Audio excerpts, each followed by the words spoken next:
The hospital corridors of Dubai glisten under fluorescent lights long after midnight. The hum of air conditioning fills the silence, broken only by the faint squeak of a janitor's cart. As he turns the corner toward the morgue, his eyes catch a gurney left uncovered. Beneath a white sheet lies the body of a young woman, still, pale, and eerily peaceful. Her ID tag reads Maria Clarisse De Leon, staff nurse. In that instant, the sterile calm of the hospital shatters. In a city of wealth and secrets, love inside hospital walls turns into a case of betrayal and death. Maria's story begins far from Dubai, in a small town outside Cebu, Philippines.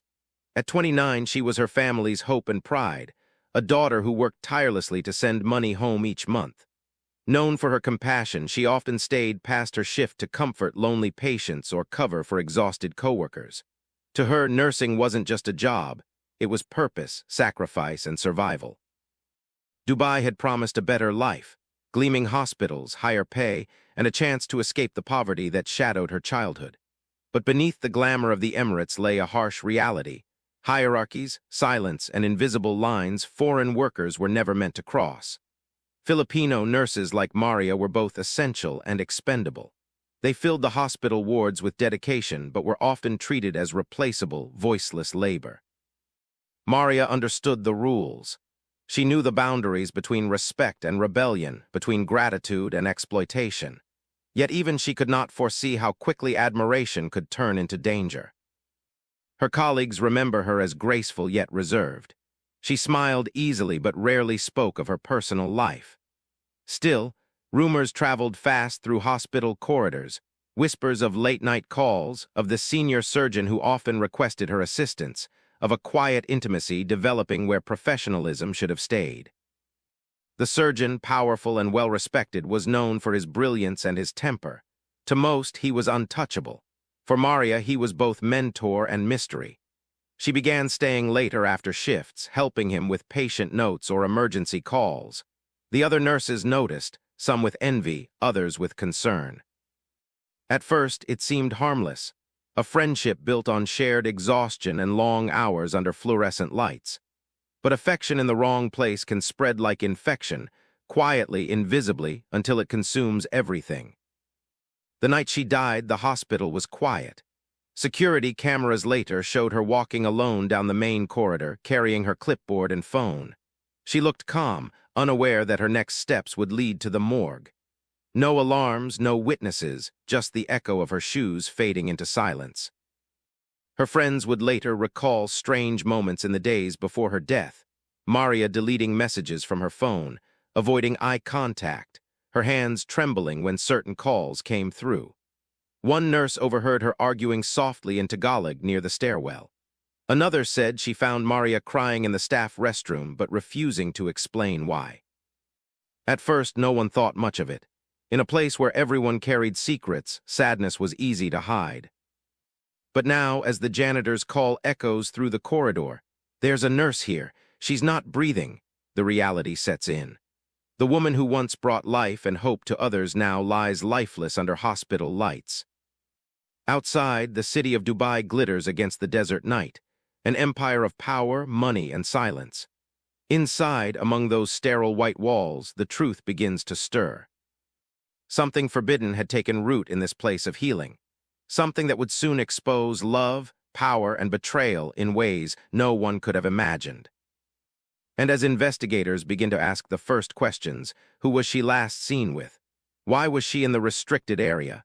Maria's story, once hidden behind polite smiles and hospital scrubs, is about to be told to the world. It began innocently, as many tragedies do, not with passion or scandal, but with admiration. Dr. Hassan Al-Mansoori, 41, was a man who carried power the way others wore perfume, subtly but unmistakably. As one of Dubai's most respected cardiac surgeons, his reputation stretched far beyond the hospital's white walls. Wealthy families sought him out, younger doctors worshipped him. To his peers, he was brilliant. To his subordinates, intimidating. And to the nurses, especially the foreign ones, he was untouchable. On her third month at the hospital, Maria Clarisse De Leon first crossed paths with him during a chaotic night shift. A trauma patient had arrived after a highway crash, and panic rippled through the ER. Amid the shouts and metallic clangs, Maria moved with calm precision. She handed instruments before he asked, wiped the patient's blood from his gloves, anticipated his every move. When the patient's heartbeat finally steadied, Hassan looked up at her and nodded, just once, but it was enough to register in her heart. That night he stopped by her station before leaving. "You were exceptional," he said quietly. His voice carried the composed warmth of authority. "Not many keep their head in chaos." Maria smiled awkwardly. Praise from a man like him felt almost dangerous. "Just doing my job, doctor." From then on, he noticed her more often, in morning rounds, in the cafeteria line, in the reflective glass of the operating theater. Their exchanges were brief, polite, professional, but something lingered in the pauses, a flicker of recognition, of curiosity neither dared name. Weeks turned into months, and the air between them thickened with unspoken connection. He began calling her for critical night shifts. "Only Nurse Maria understands my rhythm," he'd say half-jokingly. Others teased her, whispering behind clipboards. She brushed it off, but each time she caught his gaze across the operating table, her pulse betrayed her. Then came the coffee breaks. Short, discreet meetings in the staff pantry after midnight rounds. He'd bring her black coffee, no sugar, just the way she liked it. They talked about their lives outside the hospital, hers filled with homesickness and family obligations, his with expectations and a loveless marriage. He confessed that success had made him lonely. She admitted that Dubai sometimes felt like a beautiful cage. One night during a sudden power outage, they found themselves alone in a dark hallway lit only by the emergency sign's red glow. He said softly, "Do you ever feel invisible, Maria?" She nodded before realizing how close he stood. The silence stretched until the lights flickered back on, and the spell broke. But it was too late. From that night, boundaries dissolved. What began as comfort turned into something forbidden. Late-night messages replaced polite conversations. He'd text her between surgeries, small things like "you slept" or "be careful today." She saved every one of them, smiling secretly in her dorm room as her roommate snored beside her. Soon their meetings spilled beyond the hospital. A dinner in a quiet restaurant in Dera, a drive along Jumeirah Beach, moments stolen in parked cars where Dubai's skyline shimmered like a secret witness. Each time, guilt followed her home like perfume clinging to skin. She prayed for strength, but the heart obeyed no rules. Dr. Hassan changed too. He became more protective, more present in her orbit. When male nurses joked too familiarly with her, his jaw tightened. Once he saw a young intern laughing with her and later reassigned him to another ward. "You're mine, Maria," he murmured once, half in jest. But even as she smiled, the words chilled her. Rumors began to spread. Colleagues whispered that the surgeon's favorite nurse received special treatment. Some grew resentful, others watched in silence, fearing involvement. Maria's friend, Nurse Lee, warned her one evening, "He's married. They never leave their wives here. You'll be the one who gets burned." Maria brushed it off, though her hands trembled slightly. "You don't understand," she whispered. "He's different." But deep inside, she knew Lee was right. Still, every time she tried to distance herself, Hassan found a way back, through an emergency call, a shared shift, or a message that simply read, "I miss you." Their secret life grew more complicated. He began visiting her apartment parking lot late at night, waiting in his black Lexus. Sometimes he'd just sit with her in silence, their fingers intertwined, the sound of city traffic fading into the background. Other nights, their passion burned bright, brief, reckless, and impossible to hide forever. Yet as love deepened, control tightened. He became jealous, unpredictable. He'd question her whereabouts, scroll through her phone just to make sure. Once, during an argument, he slammed his hand against the wall beside her face. The sound echoed, followed by his regretful whisper, "You make me crazy." That was the first time Maria thought of ending it, but fear and love tangled too tightly. She began saving his messages, not out of sentiment, but instinct.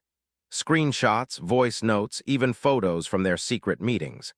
Perhaps she knew on some level that one day they might be the only truth she had left. To the world, Maria Clarisse remained the quiet, hard-working nurse, the pride of her family back home. But behind the sterile walls of the hospital, she had become part of a dangerous secret, one that blurred the lines between devotion and destruction. And in Dubai, where reputations are currency and silence is survival, secrets like theirs never stay hidden for long. The illusion of secrecy never lasts forever, especially in a city like Dubai, where gossip travels faster than truth. For months, Dr. Hassan Al-Mansoori and Maria Clarisse De Leon had believed their hidden affair existed in a perfect balance of discretion and desire. But behind every locked door, there is always someone watching, someone listening, someone waiting for the truth to crack through the silence. The first sign of change came from Layla Al-Mansoori, Hassan's wife. Elegant, poised, and fiercely intelligent, she was the kind of woman who rarely needed to raise her voice to command attention. For years, she had played her role flawlessly, the polished wife of a successful surgeon, hostess of charity galas, mother of 2 teenagers studying abroad. But even in her calm composure, Layla possessed an instinct sharpened by years of reading people. She noticed the distance first. Hassan came home later distracted, his phone glued to his hand. He began showering immediately upon returning, a habit he'd never had before. When she asked if something was wrong, he brushed it off with a tired smile. "Long surgeries, Layla, we're short-staffed. I barely have time to breathe." At first, she believed him. But one night while he slept, Layla reached for his phone, a simple act of curiosity that turned into something darker. His call logs were wiped clean. His WhatsApp thread with hospital admin was unusually empty. And when she checked the phone gallery, she found a single deleted photo thumbnail lingering in the cloud. A woman's hand holding a hospital ID badge with a name she didn't recognize, Maria C. De Leon. Her breath caught. She didn't say a word that night, but something inside her shifted. The next morning, she made a discreet call to a private investigator she had once hired for a family inheritance dispute. "Follow my husband," she said calmly. "Be invisible. I just need to know who she is." While Layla quietly set her trap, the hospital was beginning to stir with its own whispers. It started when a fellow nurse, Lee, entered a storage room one evening and froze. Through the narrow glass window, she caught sight of Maria and Dr. Hassan standing too close, their voices hushed but tense. Hassan's hand lingered on Maria's wrist, his expression unreadable. Lee backed away silently, her heart pounding. The next day, the gossip had spread to the entire nursing floor, softly at first, then like wildfire. By the end of the week, Maria found an envelope in her locker. Inside was a single note, written in neat Arabic script. "End it or regret it." She crumpled it instantly, her hands shaking. No signature, no clue, just fear. For days, she moved like a ghost through the corridors. She avoided Hassan, answered only when necessary. Her colleagues noticed the dark circles under her eyes, the way she jumped at sudden sounds. Even the patients she once comforted sensed something had changed. Finally, she confided in Lee. Late one night, over instant coffee in the dormitory kitchen, she whispered, "Someone knows, they're warning me." Lee looked at her friend with pity and frustration. "Maria, you need to leave. This isn't your country. If this goes wrong, you'll be the one they blame." "I can't," Maria replied, her voice cracking. "He says he'll fix everything. He promised to talk to his wife." But Hassan wasn't talking. He was avoiding. Their once passionate messages had grown colder, shorter. Meetings were canceled, excuses multiplied. Maria's anxiety deepened into desperation. Finally, she made a decision. She texted him, "We need to talk. Tonight, no more lies." He didn't respond for hours. Then, near midnight, came a single reply. "Fine at the hospital, after rounds." That night, security cameras recorded Maria entering the surgical wing at 11:43 p.m. The corridors were empty, the lights dimmed for night duty. She wore her blue scrubs, her hair tied back neatly. At 11:49 p.m., Hassan followed. No one knows exactly what happened inside that operating room, but fragments of the truth survived on the CCTV footage, glimpses of 2 figures in heated conversation. Maria's hands gesturing wildly, Hassan pacing, his face obscured by shadow. At one point, she steps closer, pressing something into his palm, perhaps her phone, perhaps evidence. Then, abruptly, he turns away and leaves. The camera caught him exiting the ward at 12:11 a.m. Maria never left. When morning came, her absence raised quiet alarm. Her bed in the nurse's dorm was untouched. Her phone went straight to voicemail. The charge nurse assumed she had taken sick leave, but by noon, panic spread. A janitor eventually found her, collapsed in the sterile operating room, the same one where she had argued hours before. There were no signs of struggle, no obvious injuries, but her lifeless eyes told the story of a night that went terribly wrong. The hospital shut down the corridor. Security footage was confiscated. Within hours, whispers turned to accusations. Some said she'd taken her own life, others insisted it was murder. And in the middle of it all stood Dr. Hassan, his expression unreadable, his hands trembling just slightly as he signed the police report. Outside the hospital, Layla sat in her car holding a file the investigator had just delivered. Inside were photographs, grainy but damning. Hassan's car parked near the nurse's quarters, a woman slipping into the passenger seat, a kiss exchanged in the shadows. As she stared at the images, her reflection merged with Maria's on the glossy printout. For the first time, Layla didn't feel anger. She felt something colder, vindication. The secret was no longer theirs. The affair had finally been discovered. But the truth, like everything in Dubai's glittering underworld of respectability and shame, was about to become far more dangerous than either woman, or the man between them, had ever imagined. The morning after Maria's disappearance began like any other in the hospital, cold, bright, and efficient. Nurses exchanged sleepy greetings over cups of bitter coffee, the corridors filled with the muted hum of monitors and rolling gurneys. But at 6:47 a.m., a janitor entering the morgue for his routine cleaning froze. There, on a stainless steel gurney meant for unidentified patients, lay the body of a young woman, still in her scrubs, her ID tag twisted beneath her chin. The name read, Maria Clarisse De Leon. At first, no one spoke. The morgue technician stammered a prayer under his breath, backing away in disbelief. "This can't be right," he muttered. "She was on duty last night." The nurses who rushed in moments later recognized her immediately. Their faces drained of color as they stared at their colleague, once vibrant, now pale and motionless beneath the harsh white lights. By 7:15 a.m., the hospital's administration was in chaos. Calls were made to the police, the medical director, and eventually to the Philippine consulate. No one understood how Maria had ended up there. She had no history of illness, no known enemies, no sign of distress, at least not on record.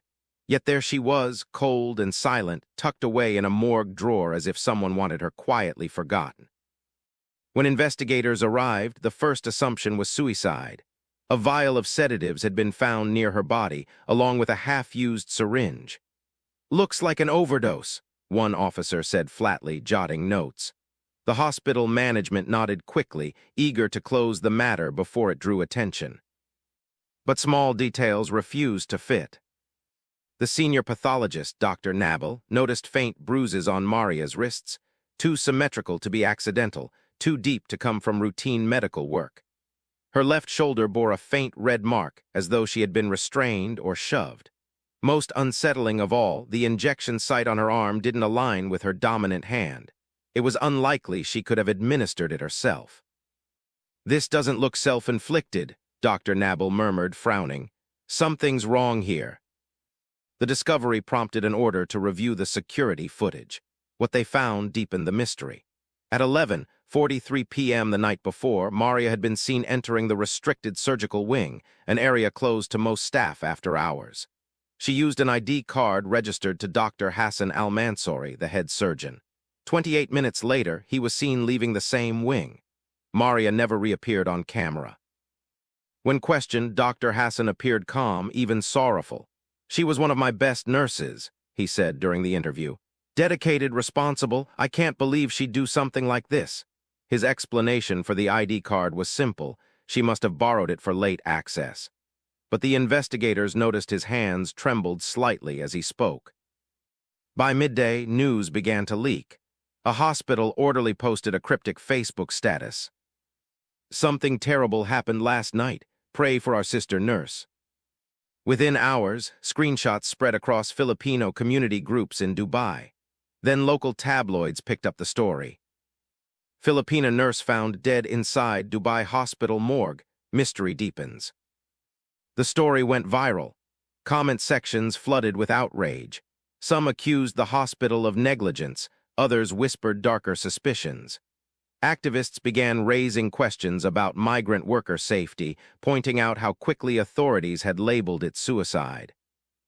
Back in the Philippines, the news hit Maria's hometown like a storm. Her mother, Evelyn De Leon, was hanging laundry when a neighbor rushed over holding a phone. The headline blazed across the screen. Evelyn's knees gave out before she could finish reading. "No," she whispered, clutching her chest. "That's my baby, that's my Maria." Her younger sister, Camille, wept openly during a live interview on a local news station. "She was the kindest person," she said between sobs. "She wouldn't do this to herself. She was coming home next month. She just wanted to build us a small house." Online, the hashtag Justice for Maria de Leon began trending. Filipino netizens demanded an independent investigation, citing patterns of abuse and cover-ups involving overseas workers. Protesters gathered outside the Philippine Department of Foreign Affairs, holding photos of Maria in her nurse's uniform, smiling, alive. Meanwhile, the Dubai authorities faced mounting pressure. The medical examiner's preliminary report contradicted the suicide theory, stating that injuries observed suggest possible foul play. The hospital's PR department scrambled to contain the fallout, instructing staff not to speak to media and suspending several nurses pending internal inquiry. Behind closed doors, tensions rose between the investigators and hospital management. Some argued for discretion. "We cannot afford a scandal involving an Emirati surgeon." Others pushed for transparency. Hassan Al-Mansoori, watching the evening news at home, recognized her husband's name in a blurred section of the report. Her hands trembled as she turned up the volume. The anchor's voice was calm but heavy. "Authorities have questioned a senior surgeon connected to the deceased nurse's work unit. No arrests have been made." Layla's mind spiraled. She had suspected betrayal, but murder. The possibility left her cold. By the third day, inconsistencies multiplied. Maria's phone was missing. The vial of sedatives bore no fingerprints. Hospital access logs showed Hassan's ID had been used twice that night, once at 11:43 p.m. when Maria entered, and again at 12:11 a.m., minutes before the morgue's internal alarm temporarily glitched. Forensic officers began to consider an alternative narrative. Maria might have discovered something or threatened to expose someone. Perhaps her affair had turned toxic. Perhaps silence had a price. By the time her body was flown back to Cebu a week later, the truth remained buried beneath official statements and denials. Her coffin arrived wrapped in the Philippine flag, her family clinging to each other in grief as cameras rolled. The coroner's final line echoed across headlines worldwide. Cause of death undetermined, investigation ongoing. But among those who knew her, the nurses, the friends, the family, there was no doubt. Maria had not chosen death. Someone had chosen it for her. The official investigation into Maria Clarisse De Leon's death began quietly, but within days, it became clear that powerful hands were shaping its outcome. The hospital administration, desperate to contain the scandal, moved swiftly to take control of the narrative. Publicly, they expressed deep sorrow over the tragic passing of a valued staff member. Privately, they issued a strict memo. No employee is to speak to the press or police without permission from management. Dr. Hassan Al-Mansoori was placed on what the administration called temporary medical leave for stress-related reasons. The phrasing was deliberate, avoiding words like suspension or investigation. His office was sealed, his patients reassigned. Yet even as the news spread through the hospital, few dared to discuss it aloud. Everyone understood that the Al-Mansoori family name carried influence, especially within Dubai's elite medical and political circles. Still, some whispers refused to die. Nurses who had worked closely with Maria began sharing fragments of her final days, her fear, her secrecy, the warning note found in her locker. One nurse, Lee, who had been Maria's confidant, found herself torn between loyalty and justice. She knew about the affair, she knew about the threats, and she knew Maria had kept evidence, voice notes, text messages, even screenshots of conversations that hinted at blackmail and manipulation. When police investigators questioned her, Lee hesitated. But that night, unable to sleep, she retrieved Maria's phone from where she had hidden it in her dormitory drawer. The screen was cracked, the battery dying. She scrolled through the messages, tears filling her eyes. "Maria, he said he'll fix everything, but I don't believe him anymore. Maria, if anything happens to me, you'll know who's responsible." The messages were enough.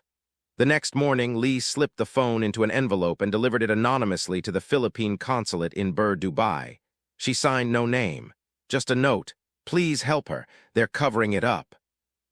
Within hours, the consulate reached out to Dubai authorities, demanding a joint investigation. Their intervention was cautious but firm. Filipino workers dying under suspicious circumstances had become a growing concern, and Maria's case had already sparked outrage online. Protesters gathered outside the consulate with placards reading, "Justice for Maria, protect OFWs, and stop the silence." The pressure worked, at least temporarily.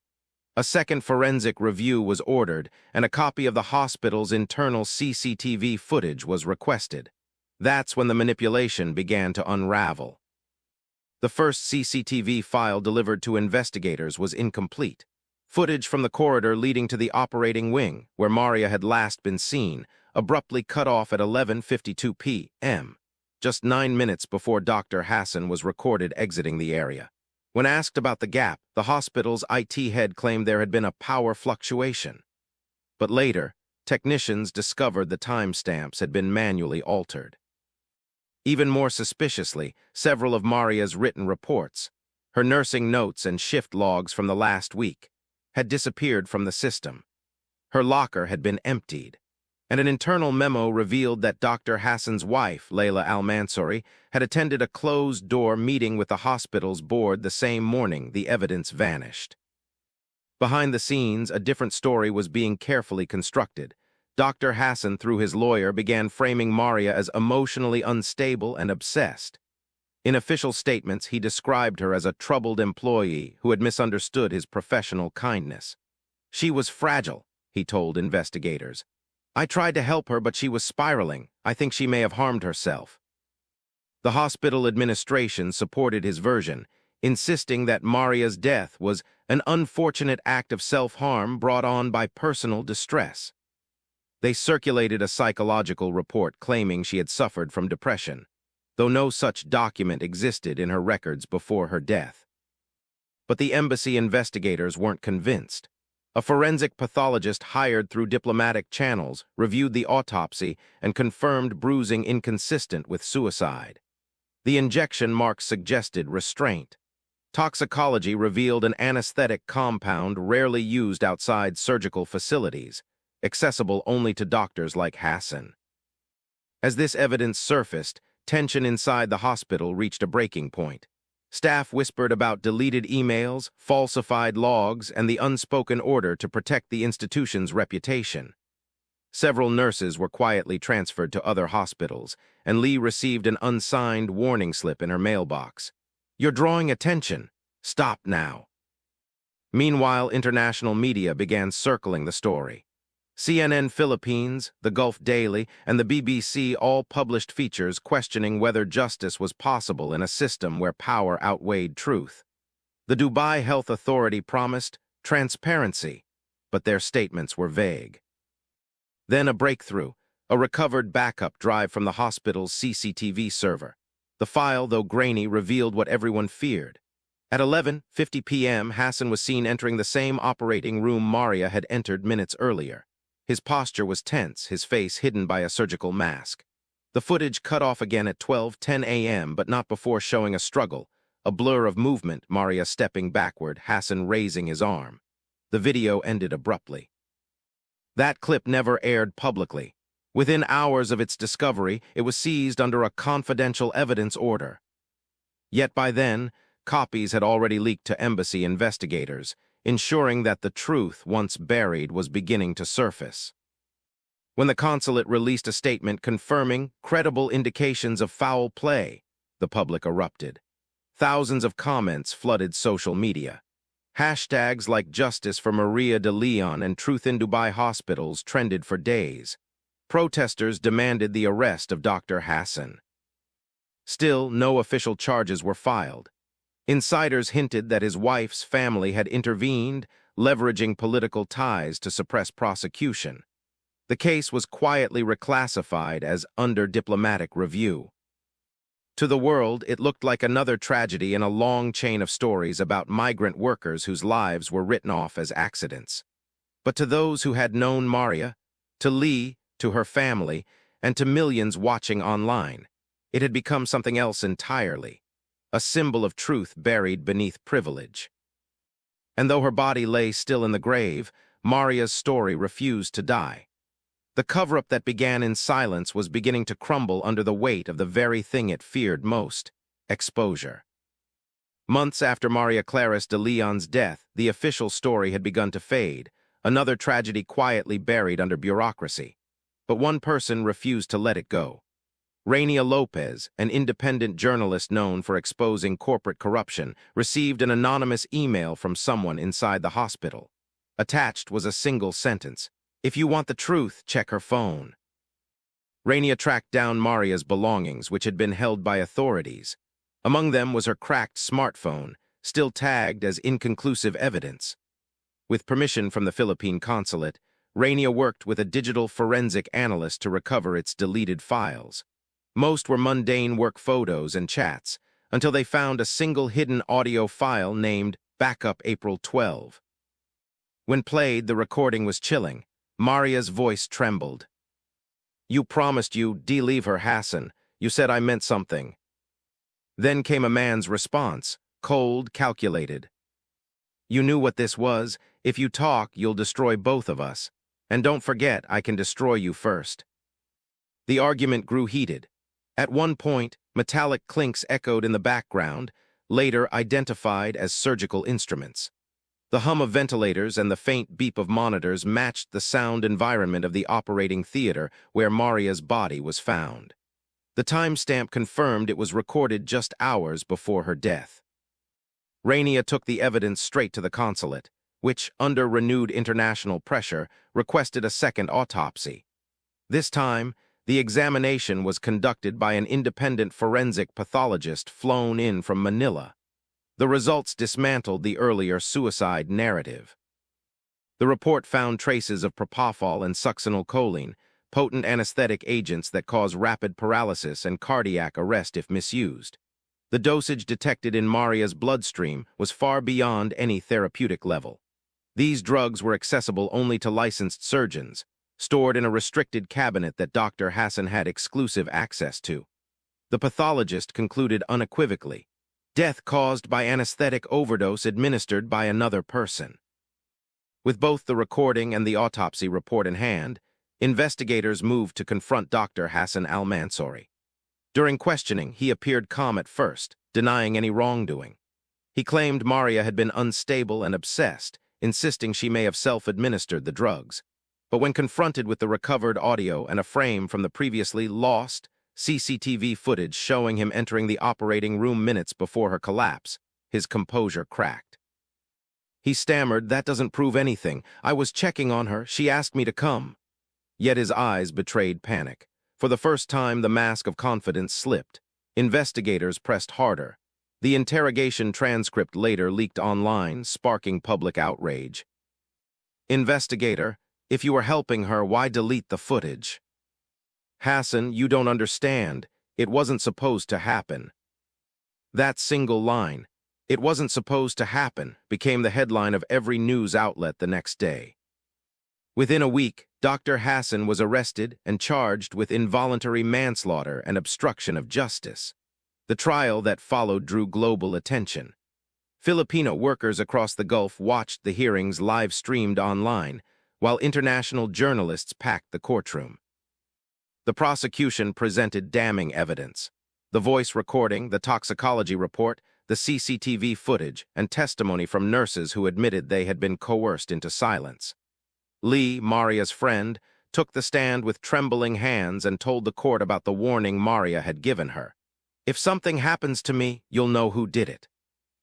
The defense tried to paint Maria as emotionally unstable, suggesting she was jealous and vindictive. But their strategy backfired.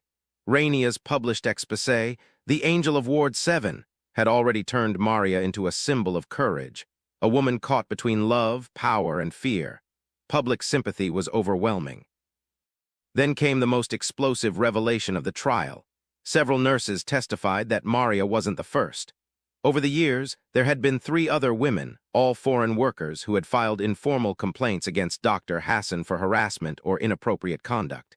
Each case had been quietly settled or dismissed. The hospital's management, desperate to preserve its reputation, had buried them under internal review. The judge's closing remarks were scathing. This tragedy was not an accident. It was the consequence of privilege, arrogance, and the deliberate failure of those meant to uphold the truth. Dr. Hassan was found guilty of involuntary manslaughter, sentenced to 12 years in prison, and permanently stripped of his medical license. Several hospital executives resigned in disgrace, and the health ministry launched a full investigation into systemic cover-ups. When the verdict was announced, Lee stood outside the courthouse holding Maria's photo. "She can finally rest," she whispered to reporters. The crowd around her chanted, "Justice for Maria." Rainia's final article closed the story powerfully. Maria's voice, once silenced, became the echo that toppled the walls built to hide her truth. In exposing her killer, she exposed a system that forgot its humanity. Though justice had come too late to save Maria, her story became a turning point. Policies protecting migrant healthcare workers were rewritten, and every new nurse in Dubai's hospitals now knew her name, not as a victim, but as the woman who dared to speak, even in death. When the verdict was announced, a wave of emotion swept across 2 nations. In Dubai, reporters crowded outside the courthouse as Dr. Hassan Al-Mansoori was led away in handcuffs, his once flawless reputation shattered. In the Philippines, news of the judgment reached Maria Clarisse De Leon's small hometown, where her family had been waiting for justice for over a year. Maria's body had been repatriated months earlier, her coffin draped in the Philippine flag. At the funeral, hundreds gathered, neighbors, former classmates, and fellow overseas workers who had returned home temporarily to pay respects. The small chapel overflowed with people carrying candles and placards that read, "Justice for Maria and protect our workers abroad." Her mother, barely able to stand, whispered through tears, "She just wanted a better life, not this."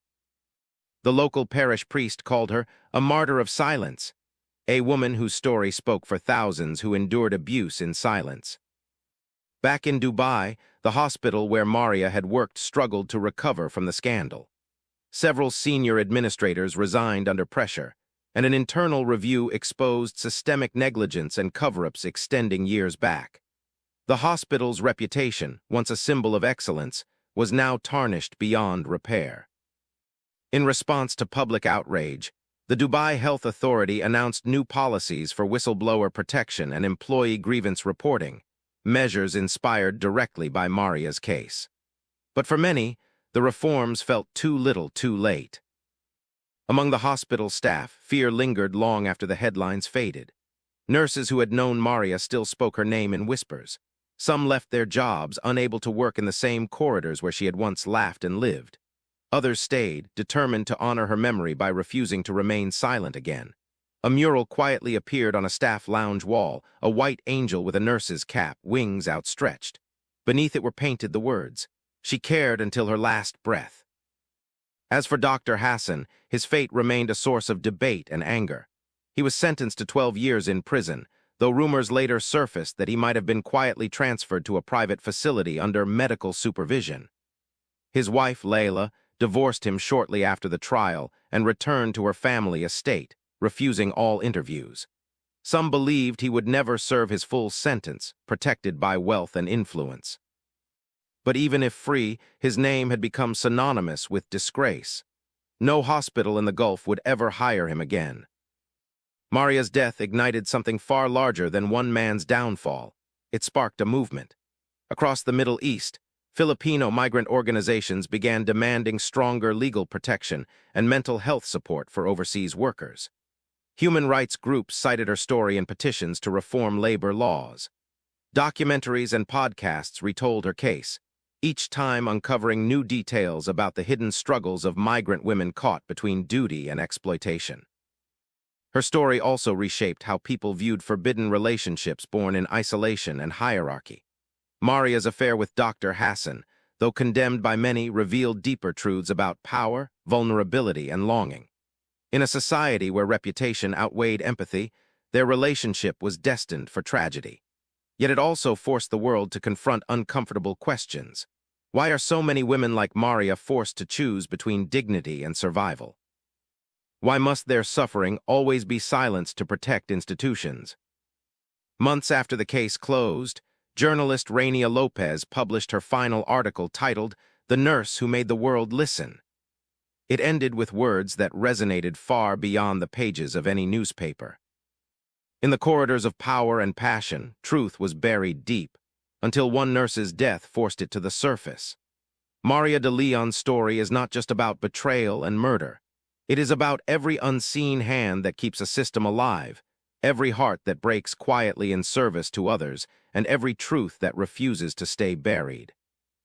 Today, Maria's legacy endures, not as a victim, but as a symbol of courage. Her name is taught in nursing seminars, her story retold in advocacy campaigns for migrant safety. For every overseas worker who feels invisible, her voice now echoes as a reminder. Silence can kill, but truth, once spoken, can never be buried again. Based on true events, inspired by the lives of countless unseen workers abroad.